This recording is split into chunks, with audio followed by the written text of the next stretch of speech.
Hi everybody. இன்னைக்கு நம்ம பார்க்கவிருக்கிறது முக்கியமான வாக்கியங்கள், நிறைய phrases இங்கிலீஷ்ல. இந்த இதில் வந்து நம்ம அலுவலகத்தில் என்னென்ன வாக்கியங்கள் பயன்படுத்துகிறோம் அப்படின்றத பார்ப்போம். ஓகே, ஃபர்ஸ்ட் ஒன் என்ன? I am heading to office now. நான் இப்போ ஆஃபீஸ்க்கு கிளம்பிக்கிட்டு இருக்கேன் அப்படின்னு சொல்லும்போது நம்ம யூஸ் பண்ணக்கூடிய ஃப்ரேஸ் இதுதான்.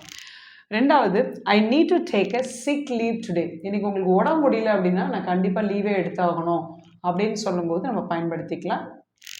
மூணாவது, can you send the agenda for the meeting. ஒரு மீட்டிங் நீங்கள் அரேஞ்ச் பண்ணியிருக்கீங்கன்னா அதுக்கு வந்து ப்ரோக்ராம்ஸ் என்னென்ன வரும்ன்றதை நீங்கள் அலைன் பண்ணி வைப்பீங்க இல்லையா, அதான் அஜெண்டா. ஸோ என்னென்ன ப்ரோக்ராம்ஸ் எல்லாம் இருக்குது, ஸோ அதை வந்து எனக்கு அனுப்ப முடியுமா அப்படின்னு நம்ம ஆஃபீஸில் கேட்போம் இல்லையா, அந்த ஒரு ஃப்ரேஸ் தான் இது. நாலாவது, I am running a bit behind schedule. இப்போ சிலர் ரொம்ப பிஸியாக அறக்க பறக்க போயிட்டே இருப்பாங்க. அவங்ககிட்ட நம்ம கேட்கும்போது மூச்சு வாங்காமல் ஒரே விஷயம் சொல்லுவாங்க, மூச்சு வாங்கிட்டு சொல்லுவாங்க. அதாவது நான் ஸ்கெடியூல் பண்ணி போயிட்டுருக்கேன், நிறைய ஒர்க் இருக்குது, எனக்கு டைம் கூட கிடைக்காதபடி ஓடிட்டுருக்கேன் அப்படின்னு நம்ம சொல்லும்போது யூஸ் பண்ணிக்கலாம். அடுத்த ஐந்தாவது, let's table this discussion for now.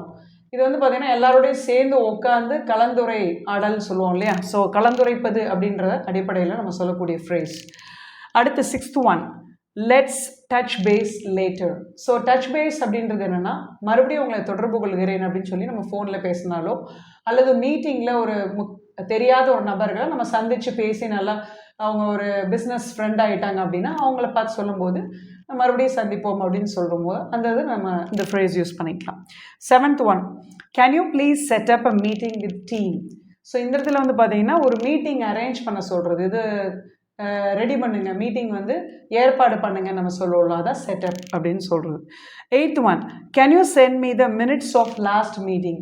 So போன மீட்டிங் நீங்கள் போகல அப்படின்னா எனக்கு அதில் என்னென்ன சொன்னாங்கன்றத அந்த மினிட்ஸ், அந்த ஒரு நோட்ஸ் இருக்குல்ல, ஸோ அதை வந்து எனக்கு கொஞ்சம் அனுப்ப முடியுமா, ஸோ அதுதான் நம்ம மினிட்ஸ் அப்படின்னு சொல்கிறோம். ஓகேங்களா. அடுத்த ninth one, I need to print out this report. இப்போ ஒரு ரிப்போர்ட் வந்து நீங்கள் பிரிண்ட் அவுட் எடுக்கணும், அது ஒரு மெஷின் இருக்குல்லையே, அந்த மெஷினில் நம்ம பிரிண்ட் அவுட் எடுக்கிறதுக்கு சொல்லும்போது யூஸ் பண்ணிக்கலாம். Last one, I am on a deadline to finish this project.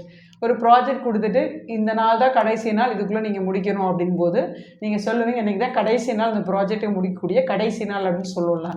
So அதுதான் I am on a deadline அப்படின்னு சொல்கிறது, ஸோ கடைசி நாள் அப்படின்றது. ஸோ இந்த மாதிரி நிறைய விஷயங்கள், நிறைய ஃப்ரேசஸ் நீங்கள் வந்து ஆஃபீஸ் ரிலேட்டடாக கற்றுக்கணும் அப்படின்னா நம்மளுடைய page speak English within 16 hours like பண்ணுங்கள், ஷேர் பண்ணுங்கள்.